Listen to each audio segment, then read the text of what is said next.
শালার এত গাঁজা কিনলাম, এখন রোজা রমজানের দিন বলি মাল বেচা হচ্ছে না। কি করবো এত গাঁজা দিয়ে আমি?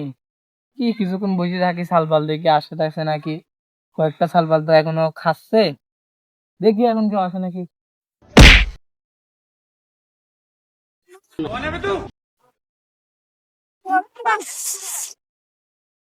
ভাই মাল আছে?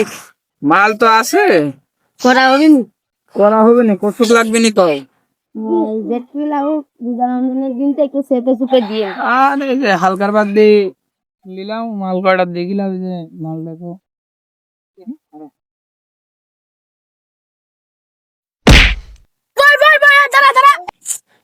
এদিকে আয়। স্যার স্যার তুই না বাংলাদেশের সবচেয়ে বড় গাঁজার ডিলার? আস্তাগফিরুল্লাহ স্যার, আগে করতাম স্যার, এই যে স্যার আমি আর করি না স্যার। এই যে আল্লাহ আরেকটুবার নামাজ টাইম হয়ে যাবে, আমি নামাজ পড়তে যাবো। কিডা তোরা দুদিন মিলে ওখানে কি করতেছিলি বসে বসে? ভাই মসজিদে আজান দিব, আমি মুয়াজ্জিন ভাই গেলাম। দেখছেন স্যার, আমরা কত ভদ্র সওয়াল, আপনি আমার খাওয়া খাই এখন গাজার ডিলার বানা দিলেন।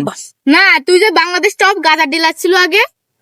স্যার আগের কথা বাইরে খাইছে, আগে মেলা কিছু করেছি, এখন ওইসব বাচ্চার দিয়ে রোজা রমজানের দিন আল্লাহর রাস্তায় নামাজ কালাম পড়তেছি।